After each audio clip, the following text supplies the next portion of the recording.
the equipment doesn't mean much. Last month, we proved this truth once again when some of our greatest soldiers, right here, to ever live, frankly, successfully captured the outlaw dictator of Venezuela, Nicolas Maduro, and brought him back to face American justice, where he's now, right now, waiting. And that was an amazing night. People saw that. They've never seen anything like it. You know, it's a pretty military country. It was a big base, one of the biggest bases in South America, where he lived. And it was in a matter of minutes before he was on a helicopter being taken out of there.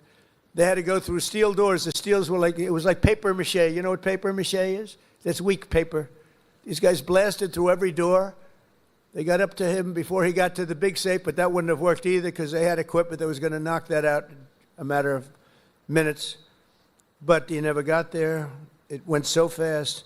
Think of it, in a matter of minutes, when people realize what happened, they're looking up and there's the helicopter heading back to aircraft carriers.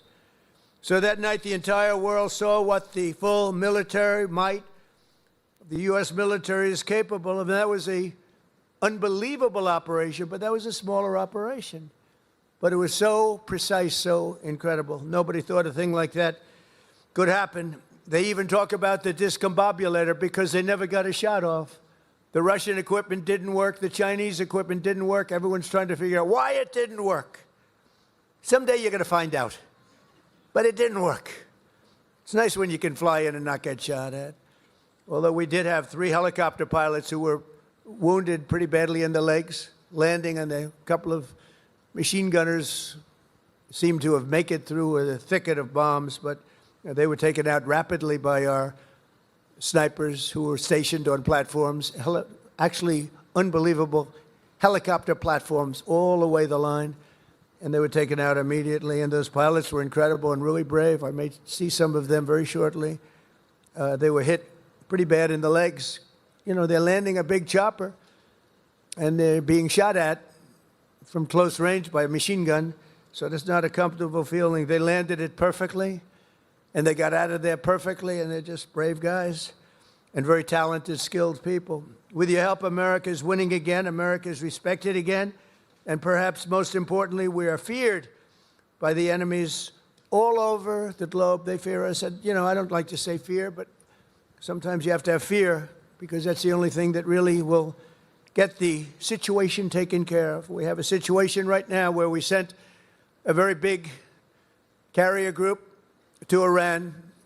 I'd love to see if we could make a deal. They've been difficult to make a deal. I thought we would have had a deal last time. They wish they did, and that's where we did Midnight Hammer.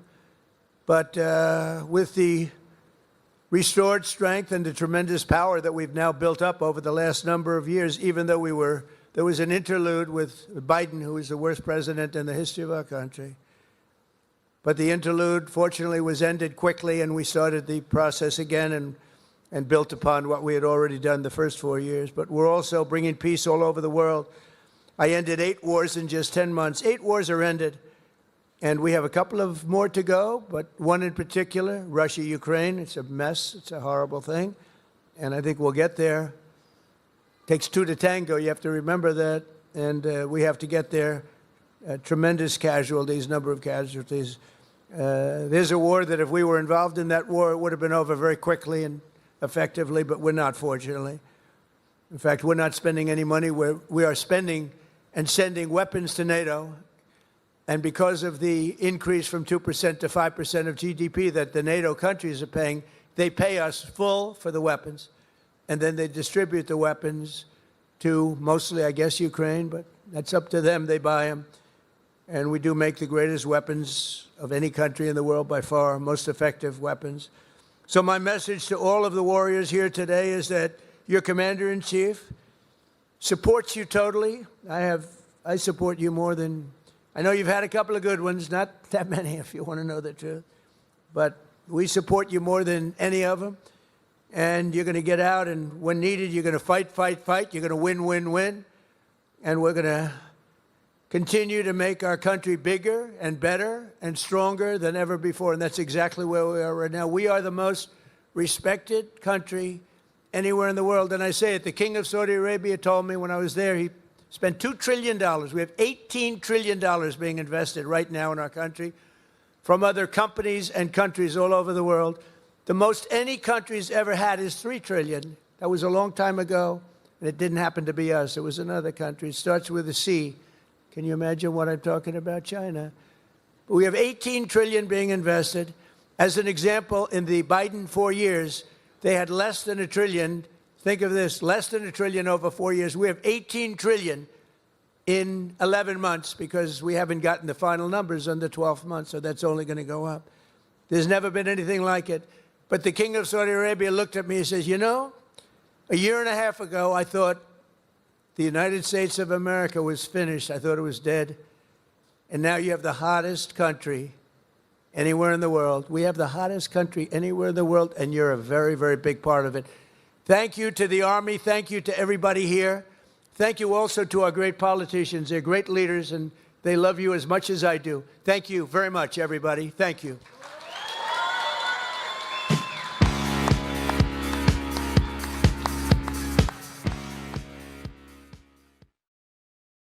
And you were just watching President Trump at Fort Bragg touting the strength and the ability and skill of the U.S. military and sending a message saying that the soldiers has his full support, perhaps more than any president. Okay, joining us to discuss this is Taylor Hathorn, visiting fellow at the Independent Women's Center for American Safety and Security. So Taylor, I just want to start off. You've got brothers in the U.S. military. What does this mean to you, and why is it important for the president to offer gestures like this, like praise as well as honoring these soldiers who contributed so much? From a personal standpoint, I think it's great. I think that it really does a lot for military personnel morale to have a president and an administration who not only stands by them publicly and stands behind them publicly, but makes sure that what we're doing in terms of policy is supportive of our military personnel. I actually had an article that I wrote for The Hill in May of 2025 that outlined how bad our recruitment numbers were prior to this administration. So during the Biden administration, a lot of people don't know this, but in 2024, we had the lowest incoming numbers of recruitment for our United States military personnel than any time since before World War II. So things were looking really, really bleak about a year and a half, 2 years ago, and now we are not in the same situation. Our numbers are on the rise. Military personnel feel supported, and I think things like this, gestures like this from the president and the first lady, do a lot in making sure that military members feel like they are appreciated for the work that they do. Okay, so you're saying the gestures like this make a difference. I'm wondering if there's any other you can point to, any other differences that you can point to that has resulted recruitment numbers under the Trump administration compared to previous administrations. Yeah, certainly. I mean, look at a lot of the announcements that have happened. Secretary Cal coming out and saying that, you know, the military personnel who were fired unjustly because of the COVID mandates would be reinstated with full and back pay. I mean, things like this, they might not affect all military personnel, but I think they affect enough people that it shows that the administration is really standing behind them and putting their money where their mouth is. You know, we've got a military pay increase coming down the pike.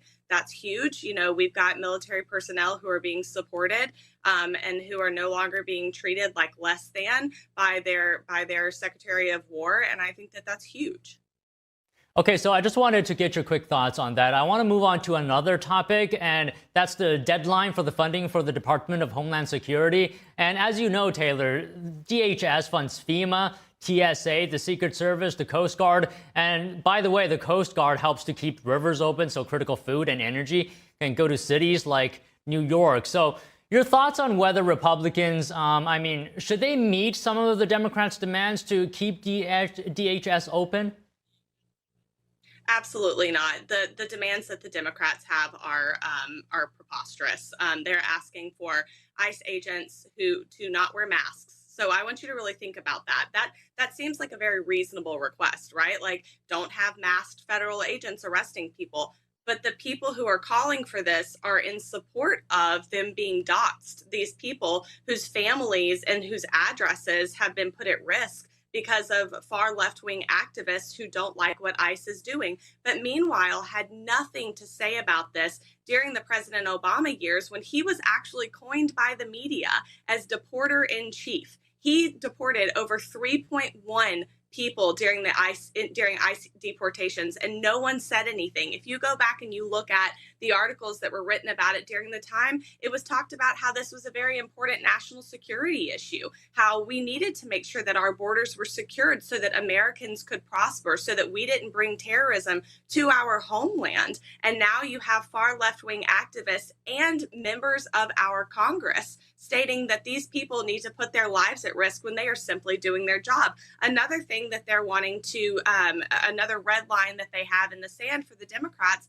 is making sure that we get rid of the warrant process, that the warrants need to be instituted by a judge. How many times in this country over the last decades have we seen that our judicial system is weaponized to make political gains? And I just don't think that that's something that is fair to the ICE agents. I don't think that it's fair to American citizens, especially American citizens like Laken Riley, who were murdered by immigrants in this country, or an immigrant in this country who should not have been here in the first place.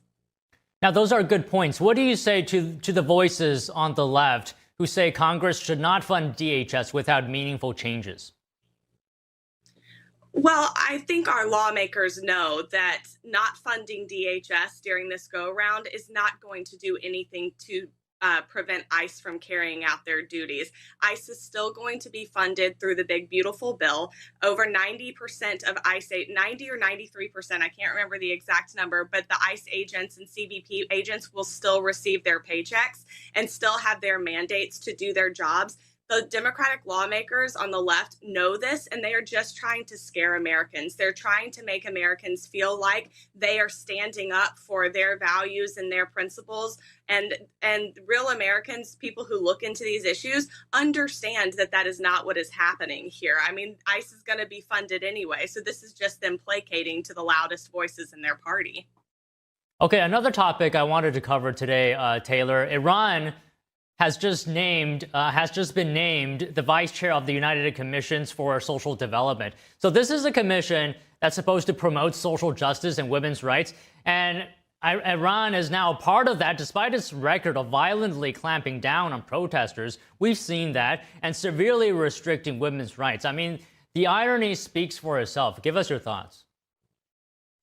You know, I'm embarrassed for the United Nations. I've said that on this program several times. You know, anytime that I want to advocate for something good that they're doing, then you have the United Secretary General Guterres come out and congratulate Iran on the anniversary of their 1979 revolution.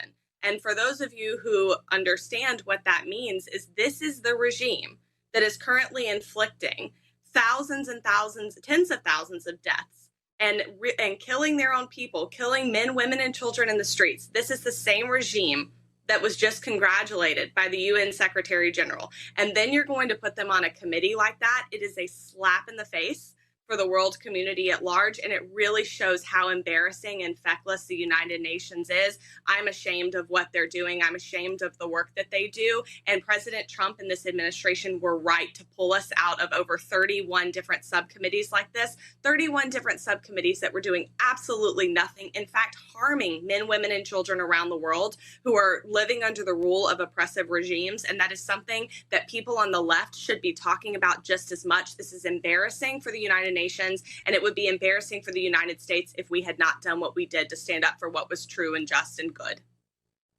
And I think UN ambassador to the UN, Mike Waltz, really echoed what you said just now. He said in a quote, "Yet another reason why we're not a member of, nor do we participate in this ridiculous Commission for Social Development." Just final thoughts on this, Taylor.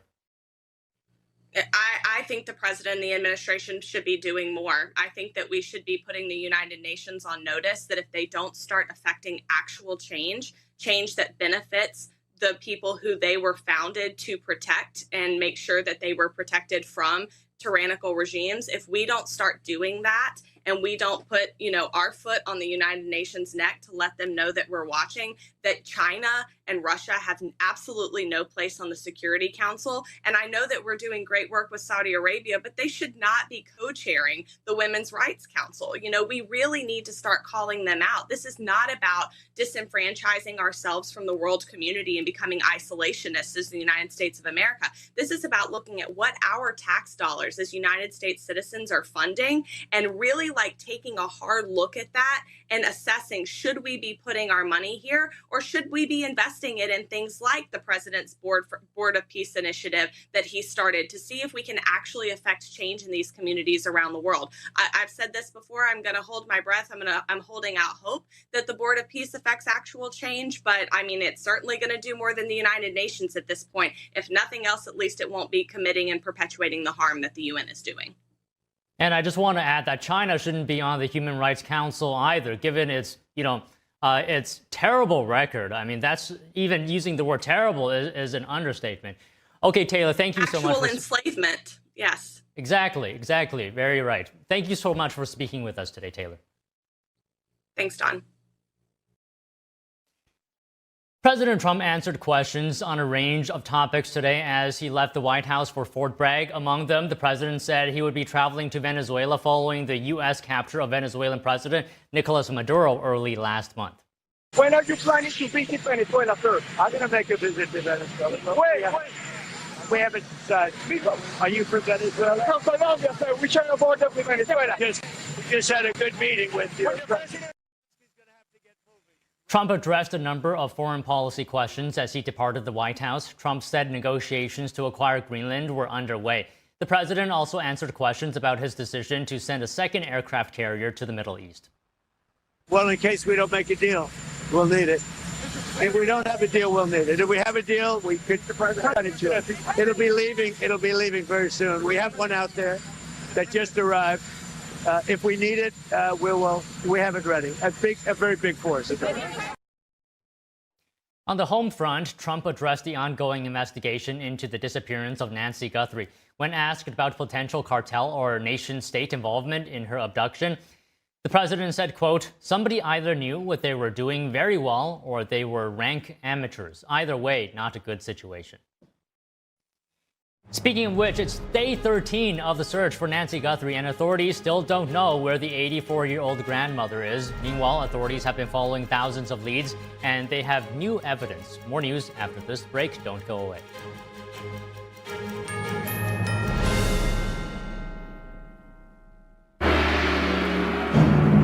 What has lasted 5,000 years was once almost lost. Now,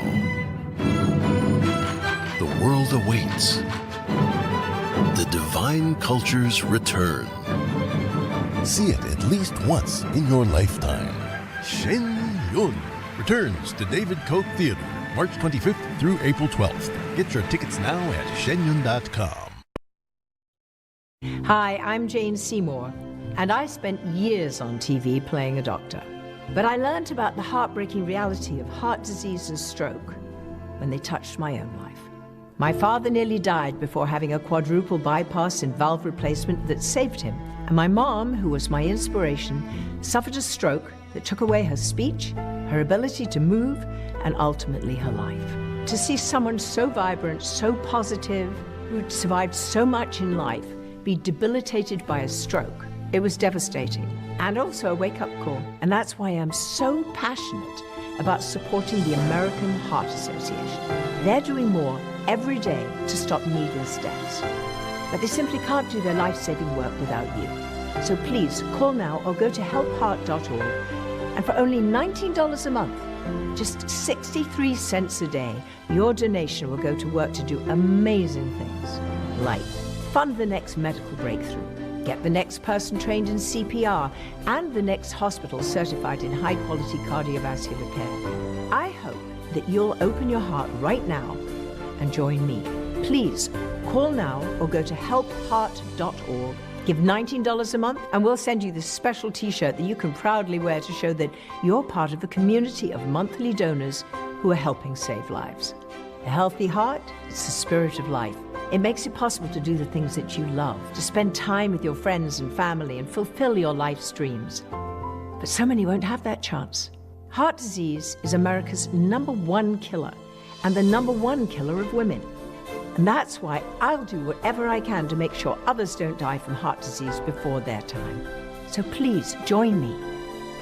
Call the number on your screen or go to helpheart.org. Donate this Heart Month and your first month's gift will be matched. Is deep-sea fish oil really healthy? Due to pollution in the oceans, most fish contain heavy metal elements and radioactive substances. That's why it's so important to choose a pure source of omega-3. Puritan Green Vegetable Omega-3 is made from purslane and perilla seeds, which are rich in nutrients and minerals. It effectively improves brain power and is beneficial to the heart's health. Puritan Green Vegetable Omega-3. Eat 2 a day and you'll feel brand new.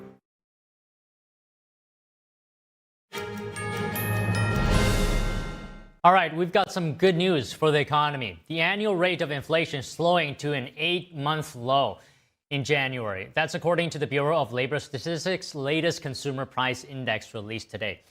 Consumer prices rose 2.4% for the 12 months ending in January. That's a sharp cooling from the 2.7% rate in December.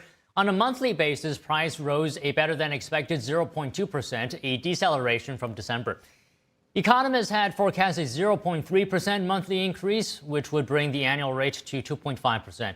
Now, the core CPI gauge, which is a closely watched measurement of inflation that excludes food and energy prices, also saw its annual rate of inflation ease. Core CPI slowed to 2.5%, which marks the lowest rate since March 2021, right before the pandemic-era inflationary spike. We're now into day 13 of the search for Nancy Guthrie. The Pima County Sheriff says there are many good leads, but they still don't know where she is. Meanwhile, the FBI releasing new details about a potential suspect. NTD's Arlene Richards has the latest. Authorities in Arizona are still searching for Nancy Guthrie, the 84-year-old mother of Today Show host Savannah Guthrie. The Pima County Sheriff's Office and the FBI receiving thousands of tips leading to new details on a potential suspect. After agents used specialized equipment to analyze the scene, the FBI now describes the man as having a height of 5'9" to 5'10" with an average build. They're also giving more details on the type of backpack the man was seen wearing on surveillance video from Nancy Guthrie's doorbell camera. And what the FBI will do is they'll start with the realm of the possible. How many of these backpacks were sold, when they were sold? The backpack depicted in photographs is an Ozark Trail hiker pack. The FBI has increased its reward to $100,000. Also, a public plea from the Sheriff's Department asking for any video from January 1st through February 2nd. The community alert was sent to residents who live in a 2-mile radius of Nancy Guthrie's home. Meanwhile, the department confirmed to media outlets on Thursday that investigators have recovered several items, including black gloves. They're going to check this thing every possible scientific way for anything that can bring them to a clue or a person. According to Sheriff Chris Nanos, DNA testing is now being conducted at a Florida lab where all evidence has been submitted for testing. On Friday, he denied media allegations that he's withholding evidence from the FBI. Press Secretary Caroline Leavitt responding to a question from Fox News about the sheriff allegedly withholding evidence. The FBI has been on the ground. In fact, Director Patel himself was on the ground in Arizona this week, and that we are offering the full resources and weight of the federal government to help local authorities bring this case to an end, to bring Nancy Guthrie home. Leavitt said in order for the FBI to take over the case, local authorities would have to hand it over to them. President Trump similarly responded on Friday to a Fox News reporter's question about why the FBI hasn't taken over the investigation, saying it's up to them, it's really up to the communities. In other news, on Friday, the California man previously arrested for allegedly impersonating a kidnapper in the disappearance of Nancy Guthrie has been officially indicted today. The Department of Justice announcing today that Derek Colella is charged with sending 2 demands for ransom in text messages to the Guthrie family. Arlene Richards, NTD News. The Department of Homeland Security is running out of time to secure funding. Democratic senators blocked a bill for it yesterday. NTD's Daniel Monahan has more on that, plus reactions from lawmakers. All other government agencies have been fully funded through September, but money for DHS got held up after Democrats demanded reforms in its immigration enforcement operations. 52 senators voted to advance a full-year spending bill, not enough to overcome the 60-vote threshold, while 47 senators opposed it. Senator John Fetterman broke ranks with his party to support the measure. Fetterman says shutting DHS down has zero impacts for ICE, which he says already has $75 billion in funding from the Big Beautiful Bill. So what it will impact is that we'll shut down important parts of DHS, whether that's FEMA, whether that's the Coast Guard. The deadline to fund DHS is actually tonight, but Congress is off all next week for the President's Day holiday. Many senators left after casting their final votes for the week. GOP leader John Thune vowed to call them back to Washington if Democrats strike a deal with the White House. Thune says Republicans made concessions in the bill, speaking on Fox News. It was a bipartisan bill, had reforms in it. It had body cameras in it, had de-escalation training in it. It had more oversight of ICE activities in it. These were reforms that the Democrats had requested, agreed to, and then walked away from. Nearly all DHS workers will remain on the job, but many won't get paid until Congress passes a funding bill. I don't think it's good politics for anybody, particularly when their message they're sending right now is we're okay with defunding law enforcement, we're okay with defunding the police. Democrats explain their position. Funding for ICE and the Department of Homeland Security should not move forward in the absence of dramatic changes that are bold, meaningful, and transformational. This vote today asked a simple question. Will you rein in ICE's abuses, or will you vote to extend the chaos? Their demands include stricter use of force standards, clearer identification for DHS officers, judicial warrants, and limits on what they describe as racial profiling. Other agencies that would be affected by a shutdown include the Transportation Security Administration and the Secret Service. Daniel Monahan, NTD News. As the Department of Homeland Security moves toward a possible shutdown, Secretary Kristi Noem is making a case that its funding must be continued. Noem in San Diego touting the department's efforts to stop hundreds of thousands of pounds of lethal drugs entering the U.S. Here are the details. Secretary of Homeland Security Kristi Noem highlighting what she says the Trump administration has done to make America safe again. We got everybody? Noem speaking to the press in a San Diego vault she said contains more than 1.7 billion lethal doses of seized narcotics.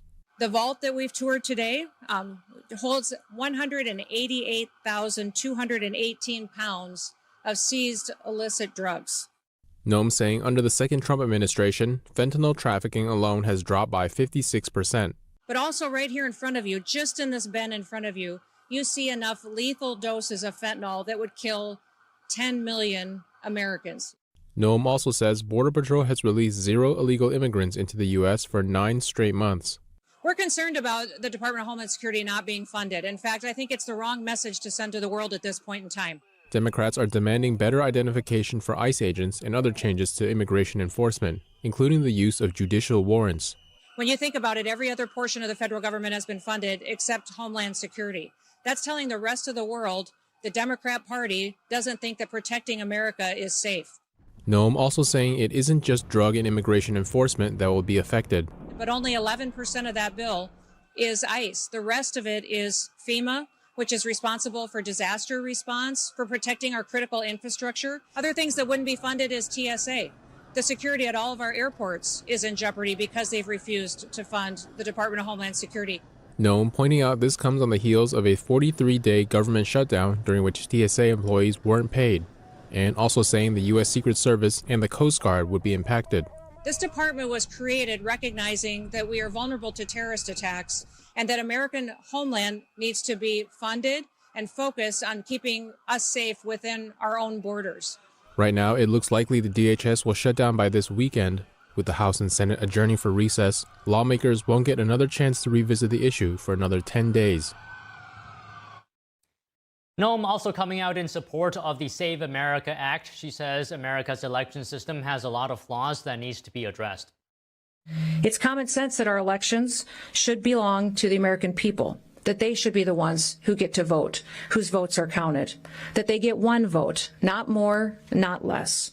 It's common sense to make sure that foreign nationals don't vote in our elections, don't elect our leaders, and have a say in how our country runs. They don't and should not be allowed to be trampling on the voice of the American people, and will no longer allow American citizens to be disenfranchised, to have their voices suppressed by criminals, by hostile foreign actors, and by illegal aliens that shouldn't be here in this country. It's a fact that non-citizens have been voting in our elections. They've been registered and they have voted from state to state. The Secretary cites recent surveys showing 84% of Americans support photo ID when going to vote, and 83% support proving U.S. citizenship when registering to vote. She also notes that her department has the authority and responsibility to secure elections. The House passed the Save America Act earlier this week. It would require proof of citizenship when registering to vote and require photo ID when going to vote. But the fate of the bill remains uncertain in the Senate, where the 60-vote filibuster is still in place. Noem says the Save America Act is absolutely critical to America's future, and Congress needs to pass it today.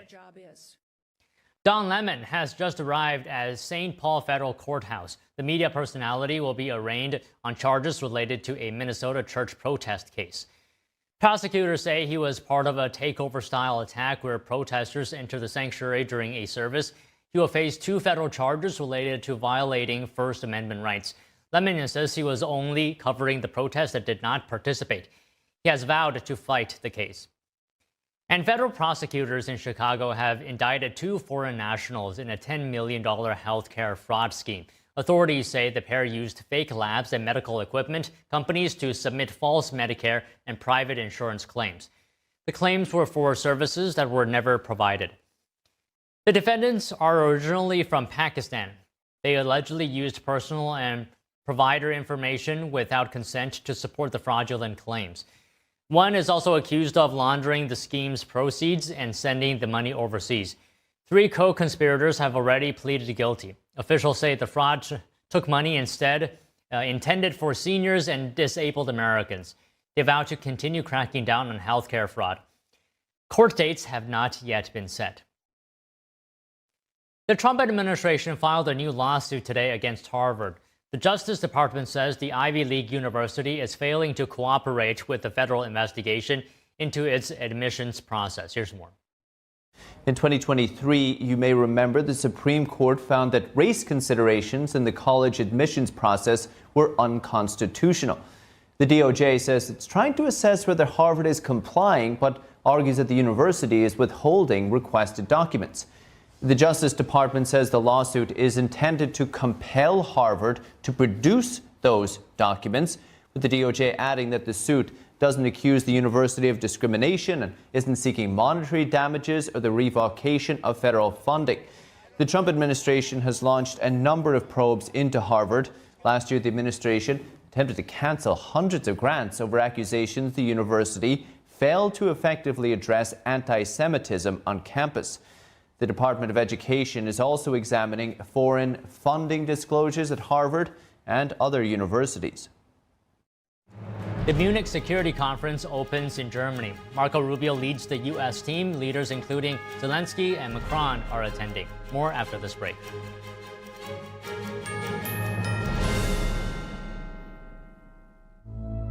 Disasters are not a matter of if, but when.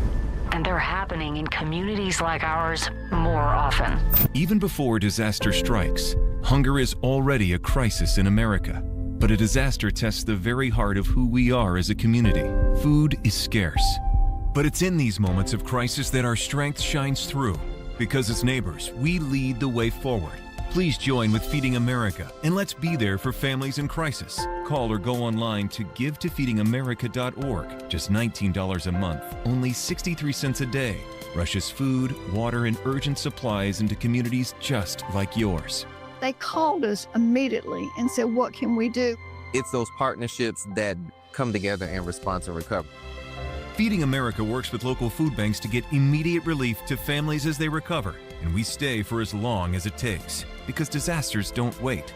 and neither do we. They delivered a truckload of food to us to undergird what we had. Every box of food, every bottle of water shows the power of neighbors being there for each other. When we work together, we are never alone. Call or donate online at givetofeedingamerica.org. Your gift will be so much more than a donation. It will be a filling meal for a child, comfort for a family in crisis. We need to be there for our community for the next 40 years, just like we were for the last 40 years. And that's helping people build back in a way that is as strong as possible. Please call or go online and give right now. With your monthly gift, we'll send you this exclusive canvas bag as a reminder of the hope you are delivering. We're definitely here during the storm, and we're going to be here long after the storm. But we need your support to continue being there for your community, for you, and for every family facing a crisis. Please call or go online to givetofeedingamerica.org and make your urgent gift today. For the first time ever, we're bringing you MyPillow mattresses and mattress toppers for as low as $99.98. Remember, sleep's all about temperature and pressure points.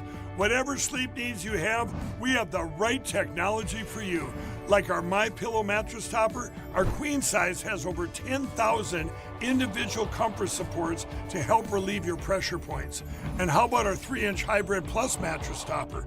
It's infused with copper and silver to help your body get the restorative sleep it needs. And our MyPillow and Case Coil mattresses, I personally helped develop these mattresses to make sure they have everything needed to give us great sleep. Plus, they're made right here in the USA, and they ship right to your front door, absolutely free. So go to MyPillow.com or call the number on your screen. Use this promo code to get MyPillow mattresses and toppers for as low as $99.98 and free shipping.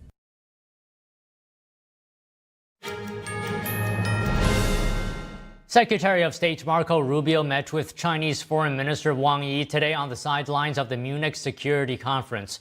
Their meeting came ahead of President Trump's visit to China in April. This month, Trump held a phone call with Chinese President Xi Jinping. The president described the call as very positive. Meanwhile, German Chancellor Friedrich Merz met with Rubio to discuss the war in Ukraine. Kyiv is preparing for another round of peace talks as early as next week as the Trump administration tries to broker a peace deal with Russia. Rubio also met with Syria's foreign minister. The meeting came amid efforts to repatriate Islamic State detainees transferred from Syria. The state of Utah making a major move to protect itself against the Chinese communist regime. The state forced a Chinese company to sell land near a military site. Here's more. The move comes after Utah passed laws to restrict foreign entities from owning land near military installations, with officials saying the land in question is near a motorsports complex which is located near an army depot. They say this is the first forced divestiture of land by a Chinese company in Utah as a result of state law. The names of the Chinese company and the U.S. buyer have not been disclosed. Governor Spencer Cox, though, saying the move will protect Utah's citizens and institutions from adversarial foreign influence. He said Utah takes national security very seriously, adding, quote, "We recognize that there are certainly threats out there and that we have adversaries who are targeting our country." Secretary of Energy Chris Wright visited a Venezuelan oil field today with Venezuela's acting president, Delcy Rodriguez. They announced cooperation focused on oil and energy as well as a focus on diplomacy. During the visit, Rodriguez pointed to longtime cooperation with Chevron, which has been in Venezuela for over a century. Other major American oil companies have hesitated about returning to the country. Rodriguez's government expects changes to the country's oil law to serve as assurances to draw them back. The new law grants private companies control over oil production and sales, ending a state-controlled monopoly. The policy also allows for independent arbitration of disputes. The visit follows dramatic shifts in U.S.-Venezuelan relations after U.S. forces captured President Nicolas Maduro in early January. The next round of talks between Ukraine, Russia, and the United States will take place next week. In an ex-post this morning, Ukraine's Secretary of National Security said the trilateral meetings will be held next Tuesday and Wednesday in Geneva. He said the Ukrainian delegation has already begun preparations, adding that the goal remains the same: a sustainable and lasting peace. A Kremlin spokesperson also confirmed the talks will happen next week, but gave no details about location or date. The United States and Taiwan have reached a major reciprocal trade agreement. The deal is aimed at strengthening economic ties and expanding market access. Taiwan will terminate or reduce nearly all tariffs on U.S. industrial and agricultural products, including autos, machinery, beef, pork, dairy, and seafood. It will also remove a range of non-tariff barriers on vehicles, medical devices, and pharmaceuticals. The United States will apply a 15% tariff rate on imports from Taiwan, down from earlier higher levels. Taiwan has also pledged to significantly boost purchases of U.S. goods through 2029, including energy, civil aircraft, and power equipment. The deal now awaits approval by Taiwan's parliament. February 3rd marks a special day not only just for a Chinese family, but many U.S. asylum seekers. Guang Hong was released last Tuesday, 1 week after a New York judge granted him asylum. Following more than 5 months in immigration detention, he's a whistleblower who documented evidence of Beijing's human rights abuses against Uyghurs in the Xinjiang region. Guang sat down with NTD's Flora Hua less than 48 hours after his release from the immigration detention to unpack his journey. Let's take a look. This is Guang Hong. He was born in China and lived there for more than 3 decades. So what drove him to flee from his home country? It all started in 2020 when Guan traveled to China's Xinjiang region on a secret mission. So what prompted you to go to Xinjiang? Let's start from here. I read some reports on China's persecution of Uyghurs. Given my understanding of the Chinese regime, and as an ordinary citizen whose freedom of speech is restricted, I was sympathetic for what they were going through. I thought, all right, I could use my videos to provide testimony for their situation. Most of China's Muslim minority, the Uyghurs, live in the Xinjiang region of western China. The US and UK have accused China of genocide targeting Uyghurs.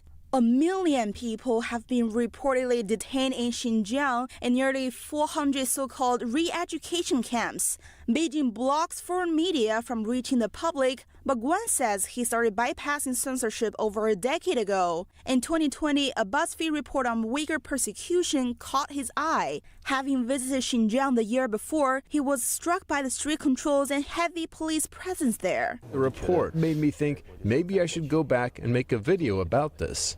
Driving through the locations marked in the news report, Guan found that some of the largest are in Urumqi, the biggest city in Xinjiang. You said these places look like detention facilities. Can you tell us what features made you think that they were detention camps? Many of them are located in Urumqi city. These sites had no names or signage and were under heavy security. There was a school with barbed wire on top of the walls, very unusual. What's more, some of the facilities Guan saw in person aren't even documented on Chinese maps. From what I remember, along that stretch of Gaoqiao Road, there was a massive camp. You can't find it on maps at all, but from the outside, it looks like any other prison. Guan recorded extensive footage and safely returned to his hometown in central China. The idea of publishing it, however, carried serious risks. At the time, I understood very clearly that if I published the video while I was still in China, I would definitely be arrested. That wouldn't just put my personal safety at risk, it would also erase everything I had filmed. And especially this film, no one would ever be able to see it. That was an outcome I simply couldn't accept. So he decided to leave China. After traveling through several countries in Latin America, Guan eventually crossed the U.S. southern border into Florida in 2021 and applied for asylum. Media and human rights groups say Guan's significant findings provide long-sought, on-the-ground evidence supporting claims of the regime's abuses. Meanwhile, across the Pacific, Guan's mother told me the family faced a coordinated campaign by the CCP months after he released the videos in the U.S. Police interrogated his father and close relatives. At the same time, officers raided Guan's apartment and confiscated his computer. She says the CCP is closely watching Guan's trial. On the 17th, I received a text message from Guan's father saying that the police had summoned him again. A national security officer took him to their office and asked him some questions, saying, "We know everything about your son in the United States. He's now going to be sent to a third country. We will eliminate Guan's household registration."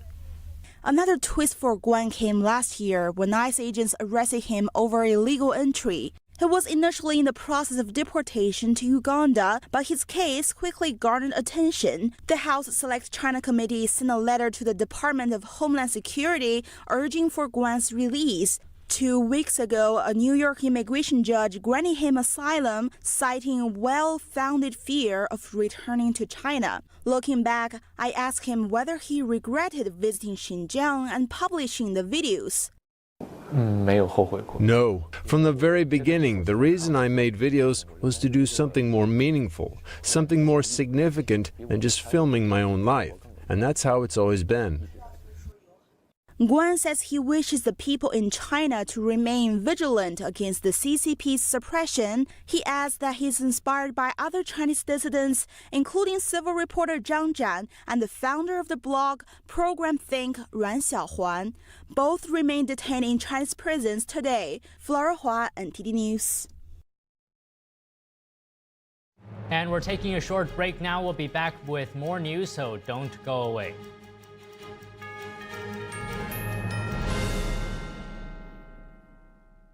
Restaurant quality pho with no wait. In just 4 minutes, you get bold, authentic Vietnamese flavor with Pholicious. Available in beef or chicken.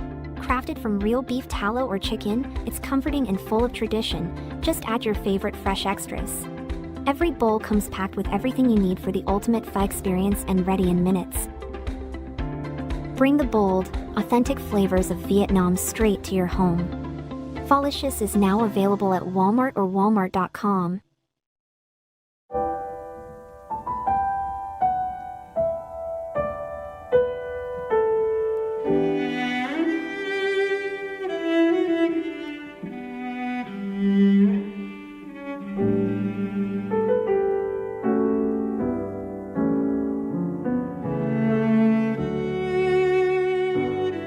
《大提琴不仅仅是一件乐器，它是有生命、有感情的，需要我们精心的照顾。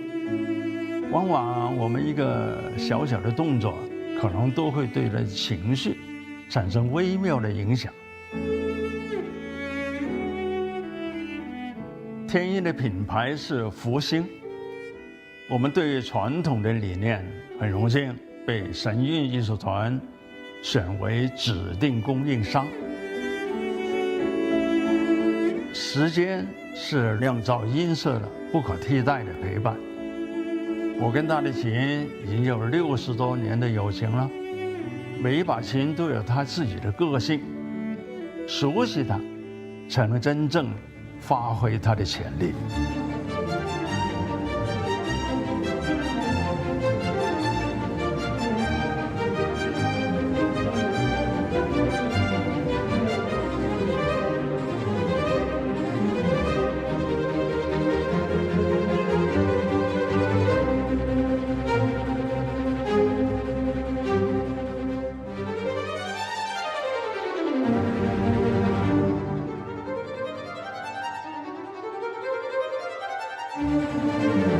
所以，我希望给你的每一把琴，都是首先我所信任的。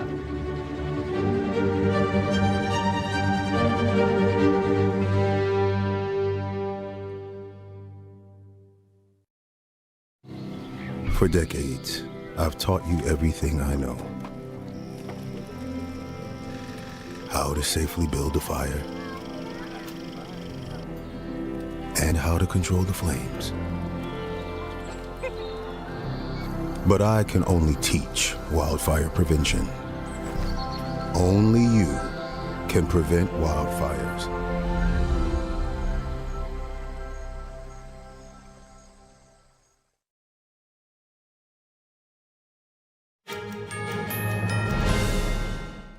Polymarket, which is a prediction market company, opened a free supermarket in New York City. People started lining up as early as 6 a.m. to get in at 2 p.m. when the marketing charity event opened its doors. NTD Sean Marshall was there to check things out. Behind me is New York's first free supermarket, started by Polymarket, a prediction company. Some of these people have been coming out of the store with more food than they can carry. Let's go talk to a couple people in the line that wraps around not 1 but 2 blocks. We're back at the end of the line. How long have you guys been here? We just got here maybe like 10 minutes ago. 10-ish, 20 maybe. Yeah, we got back from class, so yeah, so we came straight here. Yeah. How long would you stay out here for? Maybe like an hour. I was thinking like 3 hours. I don't have anything going on, so honestly, for free groceries, I'll wait. Yeah, we're college students, so it's rough out here, you know, just trying to pay for stuff, so. Well, it looks like they've got some free coffee. I don't know if it'll make it this far back. And then a little further up, they're handing out snacks. So if you're lucky, maybe they'll swing back out again. My frozen fingers are crossed. I got everything I wanted and everything I needed, and it was right on time. How was the shopping experience? The shopping experience was really nice. They had someone to come in and help us and guide us through, hold the bag for us. And you decide what you want, and they just put it in the bag for you. Polymarket, a prediction betting app, allows users to gamble on a number of events like sports, politics, weather, and pop culture. Though the app has raised some concerns about the use of insider information to make bets and control events. Polymarket's shoppers told the New York Post that they hoped the market's offerings were here to stay. This was a lot to logistically try to pull off, and it was ambitious, and it's impressive that we could get it to this stage as quickly as we did, and I hope that it can just help inspire a lot of other private businesses and founders to want to do the same with their local regions and cities. Like, there's so much more that private businesses can do to actually benefit society besides buying billboards and random ad space that doesn't actually affect people whatsoever. Supplies did not run out for the free supermarket party. The store stayed stocked until closing time. This is very amazing, and I'm very appreciative of it because, you know, with the inflation going on in our country and groceries seem to be so high, this is a good idea to continue. The store will be open from 2 to 5 until Monday. Polymarket said it also donated $1 million to the food bank for New York City. Sean Marshall, NTD News. Astronauts aboard a SpaceX rocket blasting off from Cape Canaveral Space Force Station this morning on a mission to the International Space Station. Video footage shows the 25-story tall spacecraft light up the pre-dawn sky. 5, 4, 3, 2, 1, ignition, and liftoff. Go Falcon, go Dragon, and Godspeed Crew 12. And liftoff. Freedom flies bound for the International Space Station. 1.7 million pounds of thrust now propelling Falcon 9 and Crew 12. 2 NASA astronauts, a French astronaut and a Russian cosmonaut, are on an 8-month science mission. The work will include studies of pneumonia-causing bacteria to improve treatments on Earth. They'll also conduct experiments to boost food production in space. The 4-person crew is scheduled to reach the space station tomorrow afternoon after a 34-hour flight, some 250 miles above Earth. Detailed carpets made for Louis XIV are on display at a Paris museum for the first time. The elaborate pieces have been brought together for a rare exhibition. NTD's Andrew Thomas has more on the tapestries that once belonged to the French king. 32 detailed carpets have been rolled out at the Grand Palais in Paris. In part, the exhibition illustrates the decadence of French King Louis XIV. Curator Wolf Burchard says the event is a first. We rolled out 32 of the carpets that were made for Louis XIV 350 years ago. This was a series of 92 carpets that were made for the Long Gallery at the Louvre, and they were never rolled out in their entirety because Louis XIV lost interest in the Louvre and moved to Versailles. The carpets were commissioned to cover over 1,600 feet and took nearly 20 years to complete. Tapestries fit for a king. What you see when you look at the gallery is just how much yellow there is, and all that is supposed to evoke gold, so sort of gilt wood frames. And the idea was really that this was supposed to be a sort of golden path to the throne of the King of France. The carpets were designed to make a statement. Burchard says the tapestries would have been accompanied by silver furniture and a painted ceiling. The idea was that an ambassador at the court of France would walk across that gallery that's 0.5 kilometer long, and by the time you'd reach the throne, you would really be in awe of the wealth and the power of the King of France. Producing carpets on this scale required a large team of weavers. Burchard explains how each carpet has its own story to tell. And this one on the subject of love is particularly well preserved. It was in the office of the President of France at the Élysée for several decades, and it's absolutely beautiful and a really sophisticated design with a wonderful white background that almost looks like porcelain with all kinds of ribbons. Many pieces were sold, cut, or scattered across Europe over centuries. Andrew Thomas, NTD News.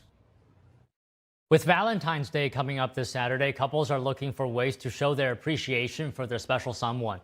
From Paris to New York, couples spoke about what makes their love special. NTD's Andrew Thomas has more. Across traditions and philosophies, love is generally defined as an ongoing moral choice that requires truthfulness and accountability. Aristotle wrote that to love, a person wishes and does what is good or seems to for the sake of his friend. The Old Testament includes a famous directive, translated roughly, love your neighbor as yourself. So, what is love? For Belgian tourist Anke Verbeek and Jari Jacobs, it meant a quick getaway. For the holidays, it gave me a present, and there was a city trip to Paris today. So it's a perfect gesture that he did for me, and I love him a lot. Joel Stimfig and Maria Gonzalez are visiting from Madrid. They say love is about staying on the same page.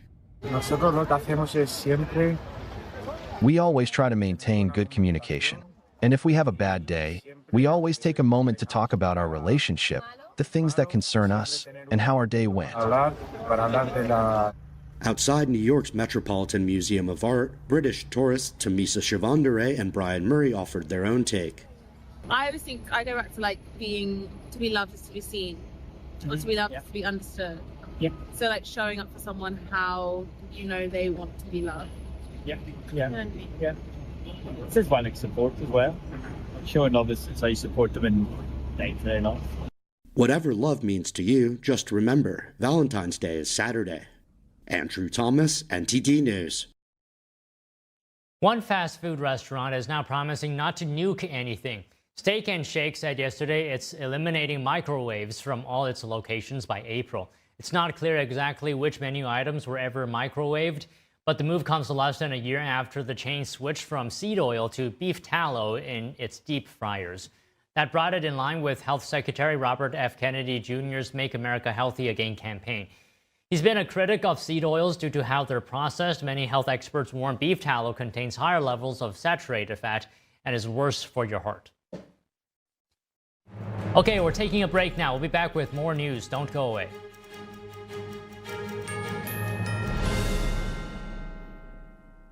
This is how I keep my joints happy. Omega XL is a powerful natural supplement backed by 40 years of clinical research. Take control of your pain, like Cynthia Bailey. My knees in particular started giving me pain issues all the way back to my modeling days, from just running through airports, photo shoots. After taking Omega XL, I really started to notice how less stiff I was, especially my knees and my hip. Has Omega XL changed my life? Yes. I barely notice my joint pain anymore. Now I'm like literally sprinting through the airports. My secret is Omega XL. Pick up the phone and call now to get this exclusive TV offer. Buy one Omega XL and we'll send you a second bottle absolutely free. You'll also get a free bottle of Vitamin XL D3. Buy one, get two free. A total value of over $115, all for just $49.95. You save more than 55% and shipping is free. Backed by a money-back guarantee and is not available in stores. Operators are standing by, so call now. Whispered across generations, a hidden secret unveils the essence of longevity and vitality, a timeless legend regarding energy and wonder. Rooted in ancient health wisdom, we proudly introduce Pure Tang Black Ginseng, a 100% natural, organic energy drink made from premium 6-year-old Korean ginseng. It takes 2,260 days and nights from seed to growth, undergoing a meticulous 9-step process of steaming and drying. Black ginseng reaches its full potency, enriched with ginsenoside RG3 and enhanced absorption efficiency. No sugar, no caffeine, no artificial ingredients. Experience the pure, natural power of Pure Tang Black Ginseng. Nourish your body, strengthen your immunity, and boost your energy. To order Pure Tang Black Ginseng, please visit puretang.com. There is a road laid out for me. Boxes everywhere. And this is gonna be Addie's room. I am blind. You're really gonna like it. I hope so. Yeah. I know this road is there for me. There is a long way. First night here, but Amy seems cool. The way it's down by the river. I am blind, but I need not see. I got this. I know okay. If I'm really free, take me down to the river and wash me.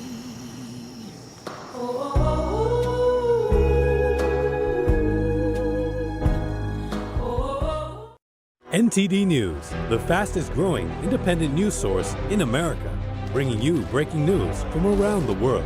Expert analysis, investigative reporting, and original award-winning documentaries. We're known for our uncensored China coverage you won't find anywhere else.